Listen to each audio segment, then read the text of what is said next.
महारानी जो जिनके अधीन श्री हरि हैं, उनका स्वभाव है वो न परीक्षा लेती हैं और न वो रोष करती। कहीं आपको प्रमाण नहीं मिलेगा। परीक्षा नहीं लेती और रोष नहीं करती और भूखा नहीं रहने देती और कभी भी किसी भी परिस्थिति में घबराहट नहीं आने देती। वो एक अलौकिक आनंद, एक अलौकिक समर्पण, एक अलौकिक, हमारा समर्पण क्या, उनका समर्पण, वो कितना समर्पित है। इसीलिए हम कहते हैं कि हमारी तो जीवन की बाजी जीत गई। नहीं, महाराज ऐसी ऐसी जिस पर मैं प्रसन्न होता हूं उसका सर्व, ये समझना बहुत कठिन है भाई, बहुत कठिन है। और महारानी जो हर समय प्रसन्न ही रहती, जिस पर मैं प्रसन्न होता हूं, जिस पर मैं कृपा दृष्टि करता हूं, वो हमारी श्री जी कृपालुता, दयालुता, करुणा की समुद्र है। कभी भी कैसो पापी क्यों न हो, हरिवंश नाम जो ले, अलख लड़ेती रीझ के महल खवासी दे।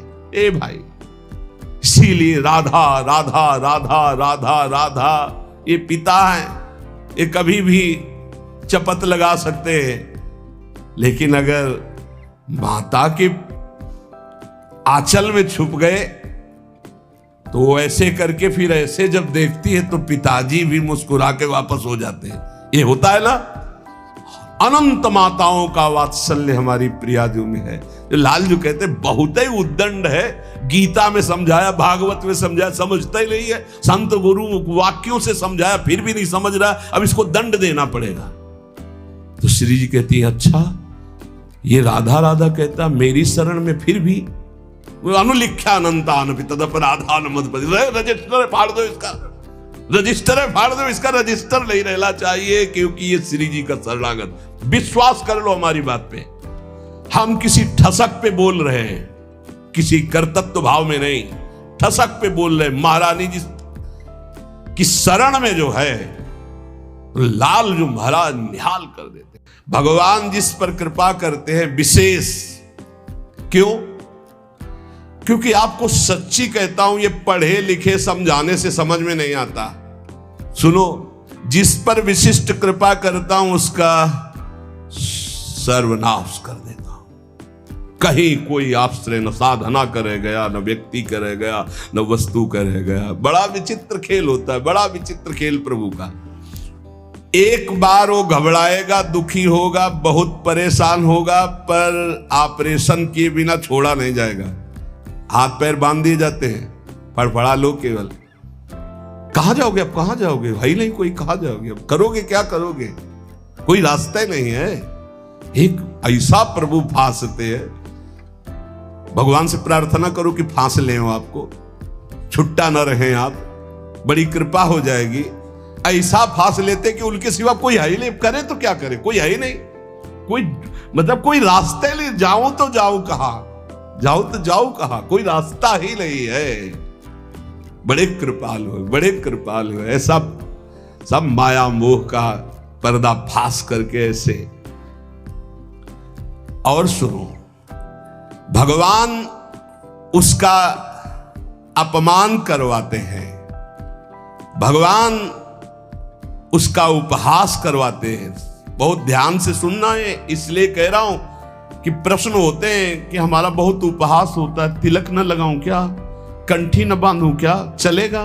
क्योंकि लोग उपहास करते हैं। घर में ऐसा कहते हैं, सेवा न रखूं क्या?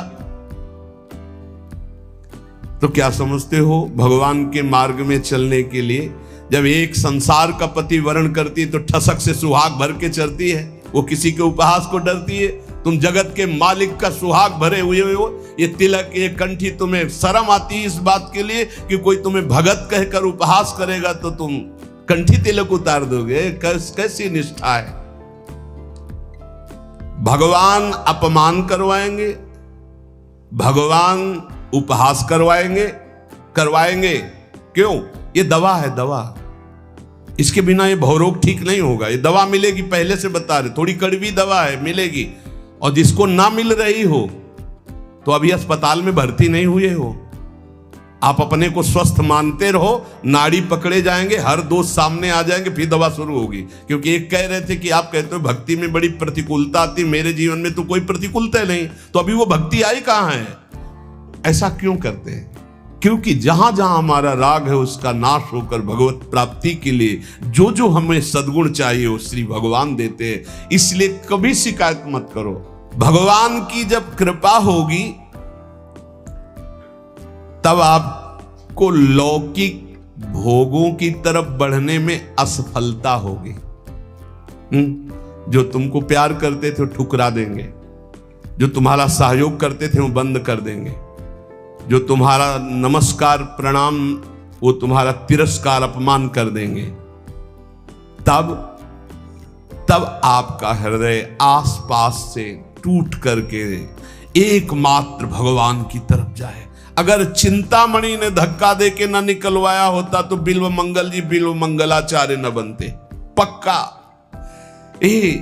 बड़े कृपालु भगवान है, बड़े कृपालु है। उनकी कृपा जब बाद में आपको समझ में आएगी तो आपको आनंद आ जाएगा। स्थिति एक बार ऐसी जीवन में जरूर आती है जब सर्व आश्रय टूट जाते हैं, केवल केवल प्रभु का आश्रय। भगवान और धर्म, इन पर चलने वालों को कसौटी देनी होती है वो महान दुखों से मुक्त होने के लिए। असंभव को भी संभव करने वाले तुम्हारे स्वामी तुम्हारे सामने जो अपमान और दुख भेज रहे हैं, इसका रहस्य है, इसमें छुपा हुआ रहस्य। इसलिए कड़ुआ बोल रहा है तुम्हारे सामने। क्यों बोल रहा है? क्योंकि भगवान उससे बुलवा रहे हैं। तो क्यों सुनवा रहे हैं? क्योंकि तुम्हारे अंदर इस कड़वी दवा की जरूरत है। प्यारे, प्रार्थना मान लो, विरोध मत करना, गाली पलट कर मत देना, बहुत जल्दी आपका हृदय निर्मल हो जाएगा। किसी की संसार में शक्ति है कि तुम जिसके सेवक हो तुम्हें कोई गाली दे सके, तुम्हारी तरफ कोई आंख उठा सके? अगर वो आंख उठा रहा है तो मेरे स्वामी ने उसको बोला है कि जाओ इसे आंख दिखाओ, इसको गाली दो। क्यों? क्योंकि कोई है अंदर ऐसा जहरीला फोड़ा, उसका ऑपरेशन हो रहा है, दवा दे रहे भगवान। विश्वास कर लीजिए, भगवान की कृपा से तुम्हारे अंदर ऐसी स्थिति उत्पन्न होगी जो क्षम होगी, जो सारी सफलताओं को लांग कर परमानंद में डूब जाओगे। इसलिए उपासक केवल भगवान को देखे। जहां कोई अपमान हो रहा, जहां कोई परिस्थिति, जहां कोई दुख है, जहां कोई तिरस्कार, जहां कोई भगा रहा, उस समय देखे कि मेरे भगवान का विधान है, मेरे हरि का विधान है। जब तक प्रशंसा करने वालों के प्रति, आश्रय देने वालों के प्रति, अनुकूल भोग देने वालों के प्रति, बंद बांधवों के प्रति, रिश्ते नातों के प्रति थोड़ा भी संबंध रहता है, तब तक भगवत शरणागति पूर्ण नहीं मानी जाती। पूर्ण भगवत शरणागति के लिए जगत का अपनत्व, बंधुत्व, रिश्ते नातेदारी, अपनी क्षमता, अपनी महानता, इन सबको मिट्टी में मिलाना होता है। तब भव समुद्र से पार होकर वो परमानंद में डूबता है। जब प्रभु के मार्ग में चलोगे तो संसार की कोई विपत्ति या कोई संपत्ति आपको घसीट ले जाएगी। बहुत विचित्र माया का खेल है, बहुत विचित्र माया का खेल। इसलिए बिल्कुल जो कदम बढ़ाना बहुत मजबूत बढ़ाना, ऐसे बढ़ाना कि अगर घर के सब मर जाएं तो भी हम घर पीछे वापस ले लौटेंगे। जिसने देखने का हृदय में ठान लिया प्रभु के, तो उसे और के देखने की इच्छा नहीं कर ली, चाहे नहीं, फिर वापस प्रभु की तरफ नहीं आ पाओगे। पक्का समझ लेना। या तो ये पूरे जीवन की बात कह रहा हूं, या तो ऐसी विपत्ति आएगी कि आपको भागना पड़ेगा, या ऐसा प्रलोभन आएगा। प्रलोभन भी आता है, बहुत जोर का प्रलोभन आता है।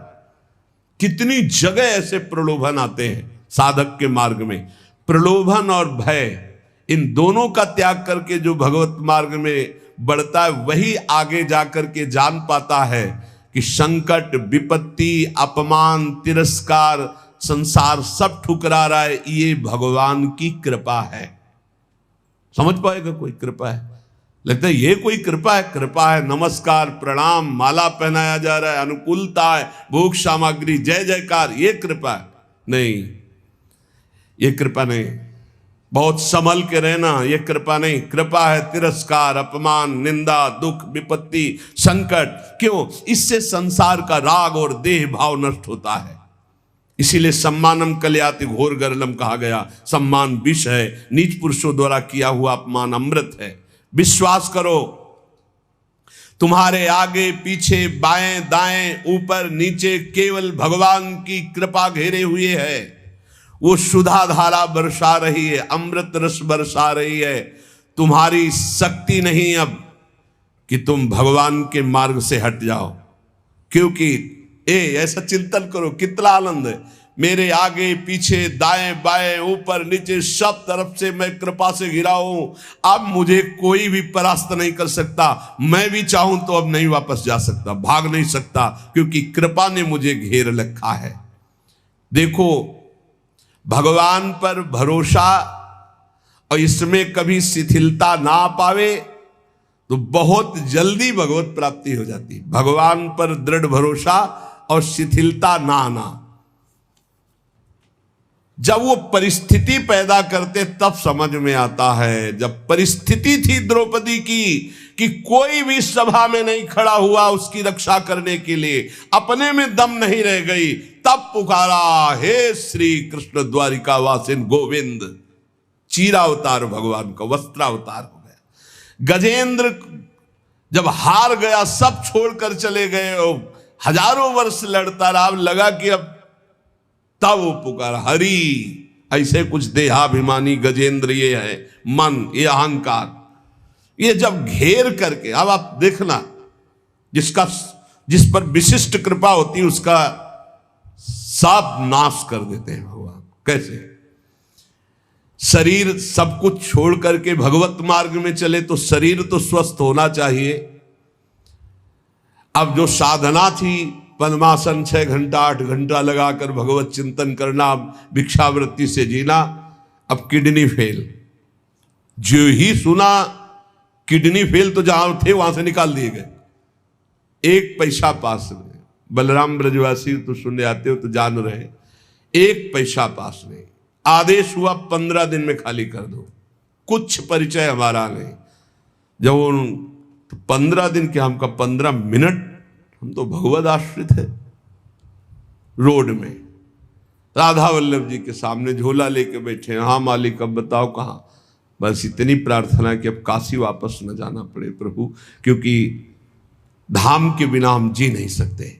आप उस परिस्थिति को झांक भी नहीं सकते कि क्या स्थिति उस समय।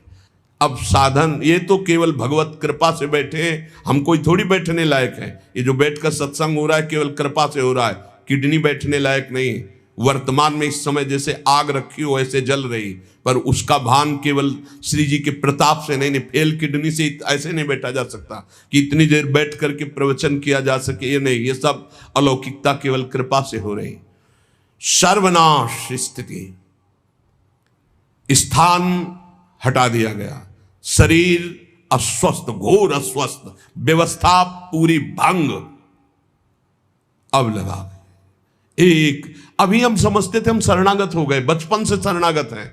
शरणागति बचपन से शुरू हुई, आत्मसमर्पण, और वो होते होते होते होते तब समझ में आया कि अब आत्मसमर्पण पूर्ण हो रहा है। कैसे पूर्ण हो रहा है?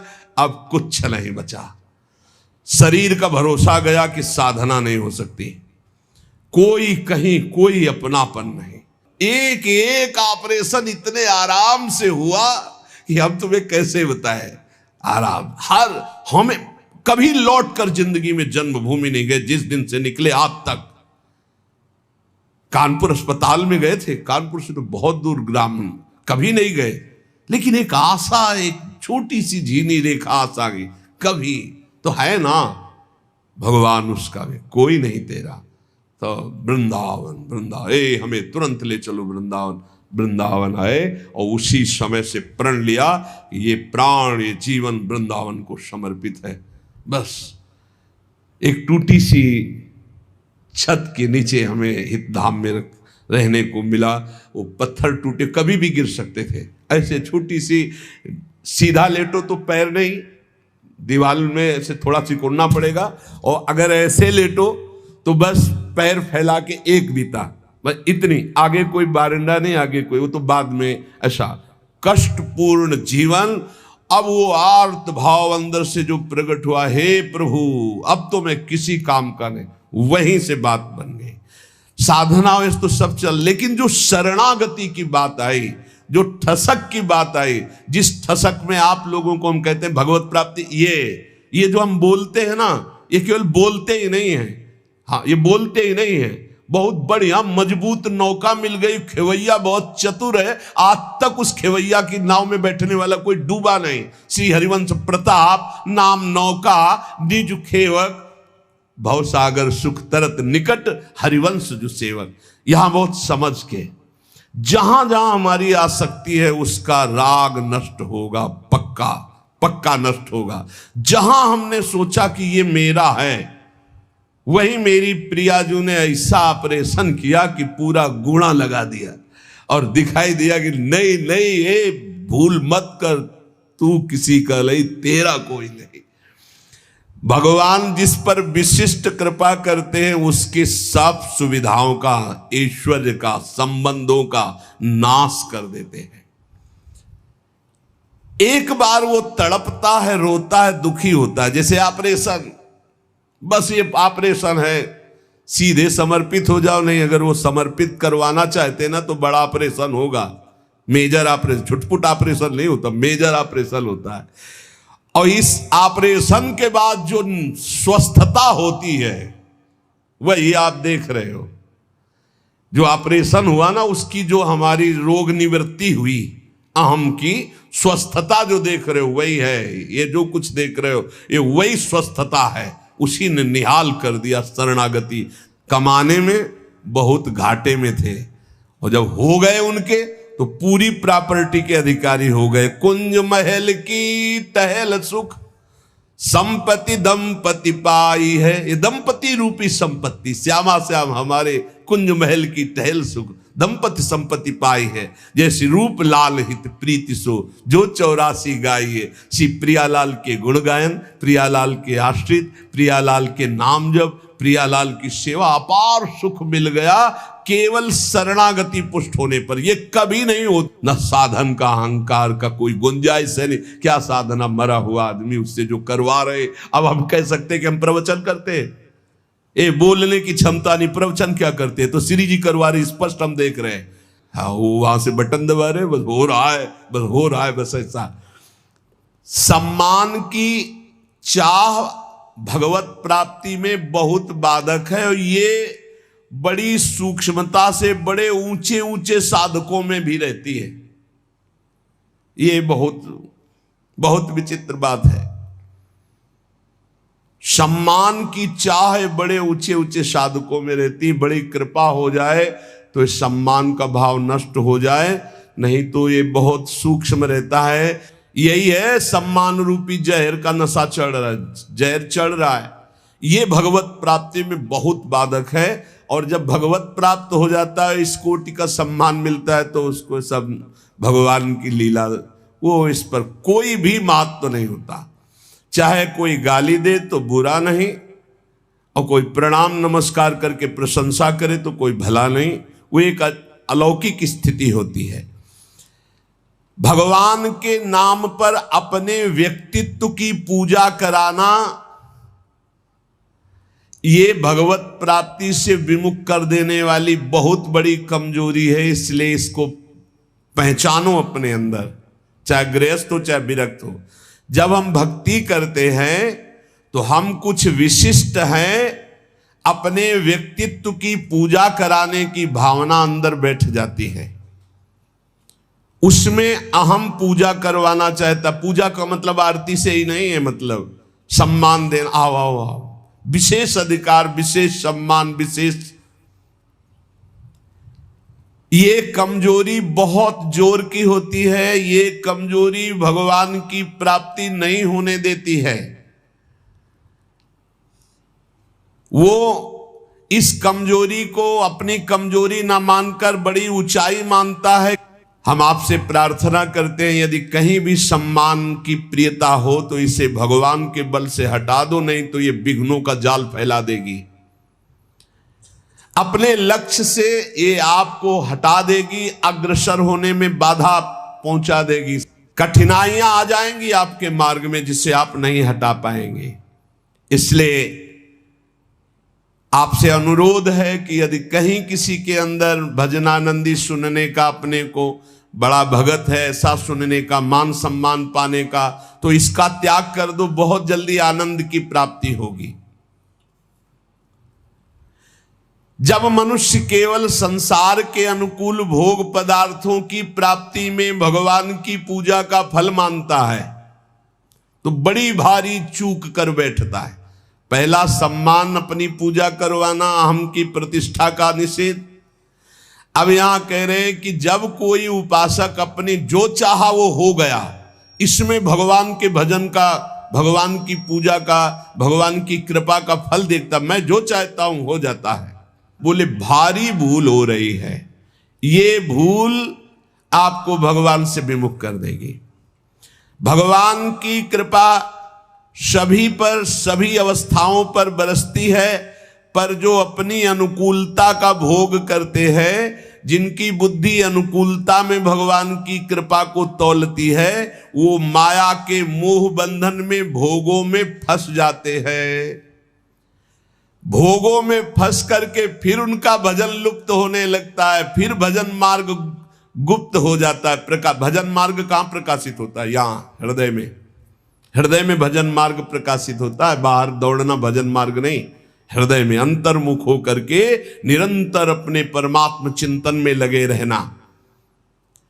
सबसे बड़ी गलती है भोगों की, मान की अनुकूलता प्राप्त होने पर भगवान की कृपा मनाना। कभी मत मनाना, नहीं तो जहां प्रतिकूलता आई तो कोसने लगोगे प्रभु को। मनुष्य का भजन, भगवान नाम जप, शास्त्रों का स्वाध्याय, ठाकुर सेवा, इसका फल है भगवान में प्रीति हो जाना। इसका फल है दुख सुख लाभ हानि मान अपमान में समान स्थिति रहना। दुख सुख लाभ हानि मान अपमान में समान स्थिति रहना, यह भजन का फल है। पर जो उपासक मनमानी पूर्ण होने पर भगवान की पूजा भजन की सफलता मानता है, तो जहां भारी प्रतिकूलता हुई तहां उसकी सोच उल्टी होने लगती है। ऐसे हमें अतरे दिन सुनने को मिलता है एकांतिक में, तो ये लिखा है, जो सुनने को मिल रहा है वही लिखा है। इतने दिन जल चढ़ाया, इतने दिन पूजा की, हमारे अमुक परिवार के सदस्य को भगवान मार दिए। क्या चला जाता उनका अगर वो ऐसा ना करते तो? जो पहले कृपा भगवान की थी अब वो नहीं रही। वो क्षोभ कर बैठेगा, वो भगवान के मंगल विधान में अन्याय मान लेगा। यहां तक कि फिर उसके हृदय में ऐसी नास्तिकता आ जाएगी कि बिल्कुल सत्य ऐसा ही है। कितने लोगों के भाव बिगड़ जाते हैं ऐसे, जो इनको सही सत्संग नहीं मिला, जो सही भजन में नहीं लगे, उनको यूं कह करके वो भगवान के मार्ग से भ्रष्ट हो जाते हैं। इसलिए हमारी कामनाओं की पूर्ति हो तो भगवत कृपा, ये मानना छोड़ दो। मनुष्य को सफलता मिलती है शुभ कर्म से, और असफलता मिलती है अशुभ कर्म पाप से। और भजन से बल मिलता सफलता असफलता में समान रहना। ये बात समझो, भजन का फल क्या है? भजन का फल सफलता नहीं है, जो चाहे वो मिल गया ऐसा नहीं है। भजन का फल है सुख दुखे समय कृत्वा लाभा लाभौ जया जयो। जय और पराजय में, हानि और लाभ में, सुख और दुख में समान भाव रखना, ये भजन का फल है। सुख मिलना शुभ कर्म का फल है, दुख मिलना अशुभ कर्म का फल है, और सुख दुख में समान स्थिति रखना यह भजन का फल है, यह भगवत कृपा का फल है। अपनी कर्म वृत्ति को अहंकार की प्रधानता देकर मैंने ये कार्य किया, मैंने भोग लगाया, मैंने आरती की, मैंने भजन किया, मैं तीर्थ यात्रा में गया, मेरी कामना पूर्ण हो गई। अपनी बुद्धि, अपना बल, अपना भाव, अपना कला कौशल का घमंड अंदर रहता है। इसीलिए साधन करने पर, तीर्थ याटन करने पर, दान करने पर भी उसका जो फल है समता, वो नहीं आ पाती। वो ममता में ही फंसा रहता है। ये जैसे जैसे अहंकार बढ़ता जाता है वैसे वैसे साधना में विघ्न उपस्थित होता है। सफलता हो गई तो मैंने विजय प्राप्त की। ये जो थोड़ा साधन करने पर अपनी सफलता दिखाई दे तो रोना चाहिए। हमने जो सोचा वही हो गया, बहुत खतरा, खर्चा हो रहा है भजन तुम्हारा जो भगवत प्राप्ति के लिए। सफलता मैंने प्राप्त की, अपनी बुद्धि का बल, अपनी बुद्धि का कला कौशल, घमंड, ये परमार्थ से भ्रष्ट कर देता है। तो भगवान को प्राप्त करने के लिए उपासक को चाहिए कि भगवान कामना आवे तो एक तो कामना ना करे, अगर आवे भी तो भगवान से ही बहे। वो कामना समर्पित करते हुए ये प्रार्थना करे कि प्रभु मंगल भवन, ये कामना आई है, यदि आपके भजन में सहायक हो तो पूर्ण कर देना, और भजन में यदि बाधा करने वाली हो तो कभी पूर्ण ना करना।